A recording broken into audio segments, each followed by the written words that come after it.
Well, good morning, folks. This is Calgary Living, Real Estate and Lifestyle. I'm your host, Bryon Howard, and I have on the call today Mr. Brad Field, mayoral candidate. Brad, welcome to the show, and thank you for wanting to be our next leader in Calgary. Thanks for having me, Bryon. Super excited to be here. Yeah, really looking forward to the upcoming election. Oh, so tell me, Brad, the election is, I guess, probably what you probably count the days. It must be 12 days, 10 days, 10. Yeah, plus or minus. Yeah, a week and a half. Yeah. And you've been on the campaign trail for what, 6 months or something?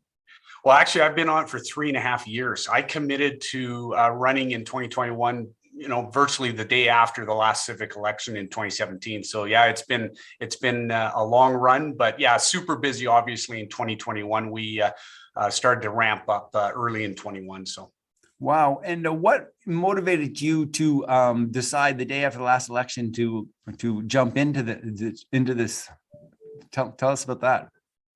Yeah, I mean, for me, again, I've been in Calgary 50 years, so my passion for Calgary runs deep. And, I've been a vendor with the city of Calgary for 25 years, so I'd worked well with city administration and 16,000 employees. But I was approached about 5 years ago asking me if I was interested in running public office. And at that time, I'd never even considered it. It wasn't something that was on my radar.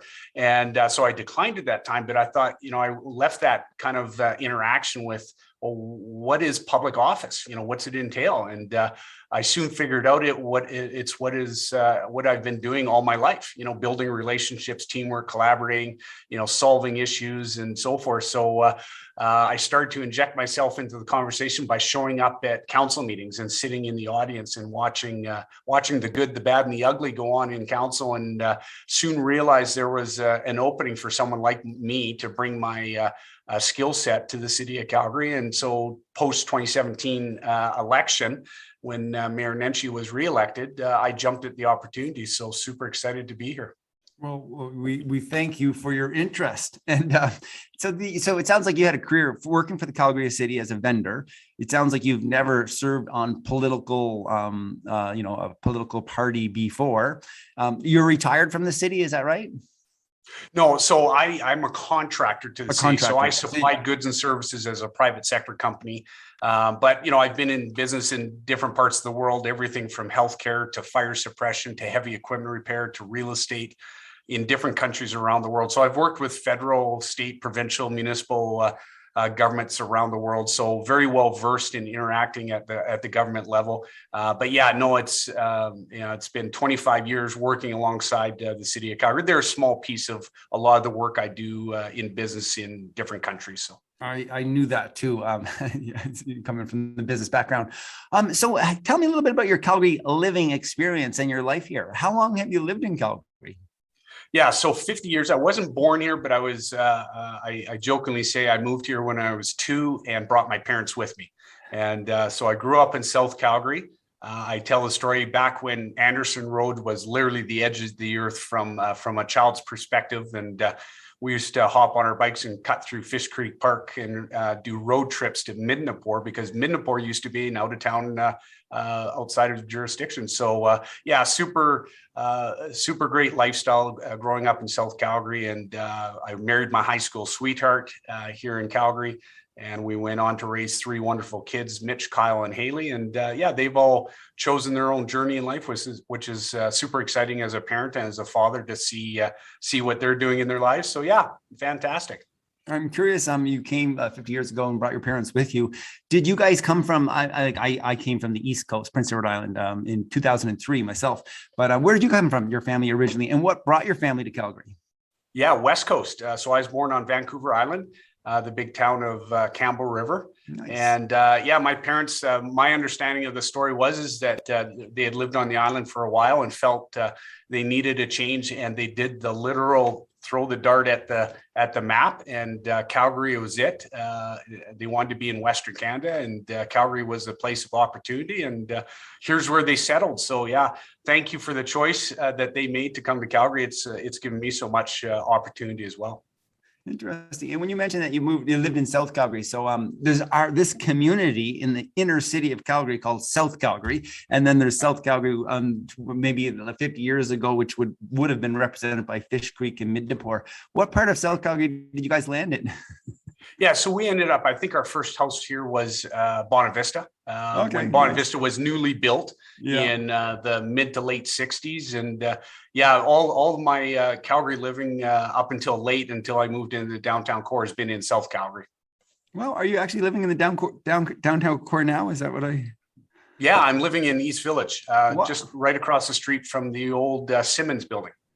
So you're in a condo, and how are you enjoying that? Are you empty nesters, you and your wife? I assume so. Yeah, it's funny because when you grow up with land in a backyard and all those things, moving into a condo, excuse me, is a different thing. And I didn't know if I was going to like it or not, but I enjoy living in the downtown core and walking down the river pathways. And so, yeah, it's a change. It's different, but super enjoyable. The walkability and so forth is fantastic. So with your current outlook in life right now and what you're vying for and working hard for because of your motivation and interest and enthusiasm, I mean, you have to be hip and cool. What's it like living in East Village at, our age? Isn't it, what's the average demographic there? Is it more like early 30s or any comments on that? I know. I mean, obviously that 20 to 30 year of age is right in there, but we see all demographics right up to seniors. And I love walking the river pathways, or riding an e-scooter. I guess that's the cool part. I'll hop on an e-scooter. But for me, I've always made the comment, if you just go out for a walk by yourself and just listen, it's amazing to me how many different languages. And I don't speak any other language, so I'm not, but it's just amazing the different dialects and different languages if you just walk the river pathways and listen. Well, that's really cool and interesting. Nice, Brad. Tell me a little bit about what strikes you about Calgary. I mean, you obviously have a passion for it and leading the city. What are some of the things that strike you about our city? Well, I mean, where we're located, I think, as longtime Calgarians, we get a little complacent, where we take for granted where we live, in Western Canada at the foot of the Rocky Mountains. Of course, that's super nice. I've been lucky enough to travel the world. Sunrises and sunsets in Western Canada, Southern Alberta are to die for. And I've seen lots of them around the world. And then as a city, the people, the opportunity. I've never had so much opportunity in one place. I've been able to build businesses in different countries around the world. But Calgary's my home, and we do it really well here in Calgary, and the people are just great. Our single greatest asset here in the city of Calgary is its people. Is there anything you don't like about Calgary? No, not much. You know what? There's little things that, as a city, as a community, that we need to do better. Right now we're struggling around security and public safety in certain areas of town and downtown and so forth. But, as a whole, generally speaking, I've got nothing bad to say about Calgary. It's just a fantastic city. We've gone through tough times here. We're in the middle of tough times, but we'll come out of this stronger than ever. So no, Calgary's very resilient, and Calgary's got everything you can possibly want. I wonder, can you tell us a little bit about your interest in real estate and maybe, and relating it to being the leader of our city in terms of a mayoral perspective? Can you share a little bit on that? Yeah, for sure. I started real estate very early. I bought my first real estate here in Calgary, in South Calgary, as a teenager. I was renting an apartment just out of high school and paying a significant amount of money for that time. I was working hard after school and weekends, so I had the money and so forth. But I was paying $650 a month rent in the mid 80s, which was a lot of money back then. And I was a little bit of a car nut, and so I had a couple cars sitting around, and I sold one of my cars for a down payment. And I bought my house, my first house, and my mortgage payment was $13 more than my rent payment was. And I never looked back. I bought and sold houses for years until my wife, Sheryl, said enough. She was getting tired of moving every year as I would fix up and flip a house and so forth. So, and then, went on to buy, I had some rental properties, of course, and I own commercial real estate here in Calgary. On the, I guess, in relation to, running for mayor or leadership, between private or residential and non-residential property taxes here in the city of Calgary, it's getting really painful. My property taxes, my commercial property taxes have gone up 50% in the last 4 years. So, that's the kind of stuff that has great impact on small business here in the city of Calgary, as well as residents. And we got to look at it differently. We got to figure out a different way of budgeting. That's why I'm putting forward priority-based budgeting, which is a different way of looking at how we spend citizens' money here in the city of Calgary. And because we can't keep going back to residents and non-residential property tax owners for more money, because we got to stop the bleeding. We can't afford to do it. It's overburdening the tax base, and we got to figure out a better way. But I've got a plan in place. So. Very good. Oh, that's interesting. When I moved to Calgary originally for the economy and the Alberta Advantage and the schools for my kids, and it seems a little bit like, the Alberta Advantage is not really as it used to be, and the economy is a little bit tough, and my kids have both moved to Vancouver Island, so I'm staying for the mountains. But and it's interesting. I invested quite heavily in real estate myself when I used to talk about how cheap taxes were, and it's certainly not the case anymore. And it seems like it probably won't be anyway. In the commercial taxes, especially, You notice that? Yeah, there's no question. It just, the challenge is that, the narrative coming from the city is, we have, low property taxes compared to. But it's not about being compared to, it's what's relevant in our jurisdiction. And so for me, they keep on talking, the two narratives coming out of City Hall is either raise taxes or cut services. And that's as deep as they think. And I think we have to look at differently at how we spend in the city of Calgary and make sure that we're using taxpayers' dollars as wisely as possible. Brad, when I was sort of proposing that I would interview some mayoral candidates for my show, I asked some of my my friends, my social media friends, more than anyone, like what some of the questions they might ask. And one of my favorite ones, and at the top of my list here, is this one, and it came from a Diesel Hippie and on Instagram. And his question was, do you have any plans to axe the stupid international art projects and frivolous spending thereof? We absolutely have more than enough talent local artists, many of whom do not receive enough support to contracts. And those international projects were an insult to us as taxpayers and a slap on the face to local artists. And then he said, that's my rant. Any comments on his rant? And I think he was referring a little bit to, I keep forgetting the name, the circle way up there by the airport. Blue ring. Yes. I don't know if there's actually a name for it. I mean, if there is, it's never called. There is actually. I heard recently, but I forget. Yeah, the ring of waste. I've heard the blue ring, the ring to nowhere. So yeah, there's no question we can look at things differently. Again, I'm not an art critic, and so I'll never decide what is art and what isn't art. But I think the general concern is one, where we're spending the money, and two, your caller's point is, why do we continue to support out-of-town artists or out-of-country artists, right? We've got a great talent pool right here in the city of Calgary. And then two, what are we spending, or how much are we paying for this art? And again, it's not about the art. I won't decide whether it's art or not, what we're spending for it. And I'm telling you, I'm in the metal business, fabricating business, construction business in a lot of ways. And I look at I believe the $500,000 price tag for that blue ring. It's ridiculous. Like, it is absolutely ridiculous what we pay for that. There isn't $20,000 in material, and I'll give you another $50,000 to $100,000 in installation charges, and that puts us at 100 to, let's say, 150,000. We paid 500,000 for it. So, and then the towers, the Bow Towers out on Bow Trail, same thing. Again, I'm not dictating whether it's art or not. But we paid, I think, close to $500,000 for that. There isn't $15,000 worth of material there. And I'll give you another 50, being very generous, for installation. We paid $500,000. So, the pricing around this art is ridiculous. And then the third thing is, where's it located? Both of those pieces of art are located on freeways where no one can enjoy it at 100 kilometers an hour. You can't safely pull over and take a photo. So even if they're wonderful pieces of art that tourists are in town here and they want to get some photo ops, they can't. So they're inaccessible. So let's look at what we're paying for them, where they're located, and let's try and keep it local. We have to make better efforts about keeping our money in the local economy for sure.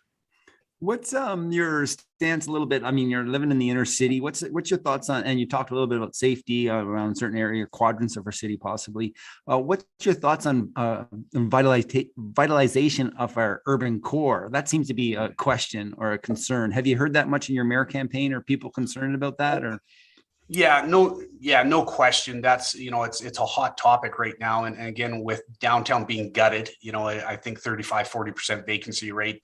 I think it's officially around 30, but realistically it's probably 35-40% vacancy rate. There's no question the downtown core has been hollowed out. But even pre-economic downturn and so forth, downtown core was not a place you wanted to be after 5 o'clock. It was dead, right? It was, shuttered up at 5 o'clock after everybody went home. And other than the odd person going out for dinner with their spouse, not much was going on downtown. So if we're going to take this opportunity to revitalize downtown, let's rethink it, how we're doing it. I'm all about the next generation. For me, when I talk to the next generation, it's about they want to live, work, and play, educate in the downtown core. That's where they want to be. So if we're going to build for the future, let's talk to the future stakeholders. So let's talk about repopulating downtown core with that next generation. Let's get post-secondary institutions into the downtown core. Let's create Brewery Row and Music Mile. We've got this wonderful microbrewery industry here in the city of Calgary that wins worldwide awards for beer and so forth. Why aren't we celebrating that? Music Mile, we've got the National Music Center. It's an iconic building. We're now the home of the Canadian Country Music Hall of Fame. Let's build on that. So let's create that vibrant downtown where people want to be after dark as well, not just during work hours, but after dark. So I have this ongoing discussion with that next generation about, can you imagine living in affordable housing in the downtown core in one of those office buildings that's been retrofitted or converted, and waking up in the morning, having a cup of coffee, going to class, going up the elevator, couple floors, going to class because there's a post-secondary institution, and then going for lunch, and then going up another elevator ride to the 30th floor and doing your internship or your co-op program, all in the same building. That's the kind of stuff that is exciting to hear from that next generation. And I think it's doable. So, fundamentals, public safety and security. Let's talk about accessible transit. And make sure that we populate that downtown core with that next generation. I love it. And I just want to add to it. And then that student, meeting his club down at the river for a kayak paddle or fly fishing class. Right. Bike ride or run along the pathway system. Awesome. Yeah. Can you just touch a little bit on, and I want to be conscious of our time, Brad. I want to close this up fairly quickly because of your busyness, of course, and listeners' times. What about the transportation? I mean, the LRT. Can you talk to us a little bit about that, as well as bike lanes? I'm sure that's come up a lot in your door knocking or whatever you're doing and hitting the campaign trail. Can you share with us your thoughts on those two items?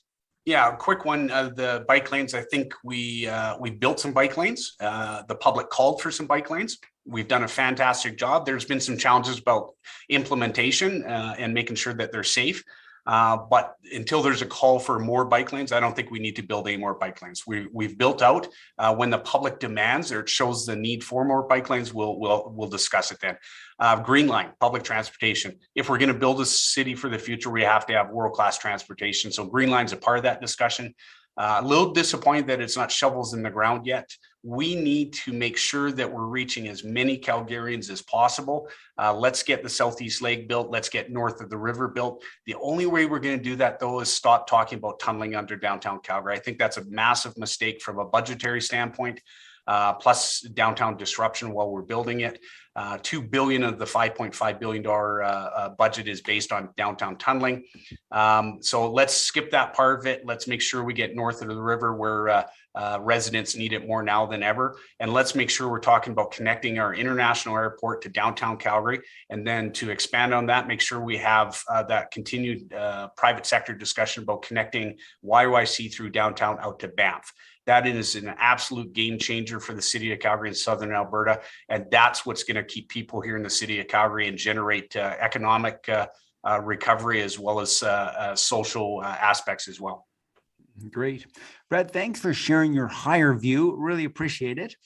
You've just been elected by the people of Calgary. They want you as their mayor. It's the first day in office. What do you do? Who are some of your first meetings with? With council, of course, we're going to have new council, at least 9 new council members, which is super exciting. So first of all, start building relationships with my fellow council members, and then start having discussions with city administration and make sure that we're going to change the culture and how we operate City Hall, make sure that we start empowering our 16,000 employees and turn that culture around. So set the tone very early for respect and decorum and how we interact with people. It sounds like a great first day on the job, Brad. Congratulations. Thank you so much. Tell them, Brad, how can listeners reach out? How can they help? How can they support you in these last days on the campaign trail? What can we do? Yeah, well, votebradfield.ca is my website. Of course, you can go online. You can order a lawn sign. You can donate. Campaigns are expensive. You can volunteer. But more importantly than anything is spread the word, right? Again, we're coming in from the outside. It's basically boiling down to me against 3 current council members. And name recognition is big, right? So spread the word. If you like what you hear, spread the word and donate, order a lawn sign, all that stuff. We got 10 days left. And then just make sure, whether or not you're supporting me or not, make sure you get out and vote. Exercise your democratic right. Brad, thanks very much for being on the show. Thanks very much for having me, Bryon. Stop recording.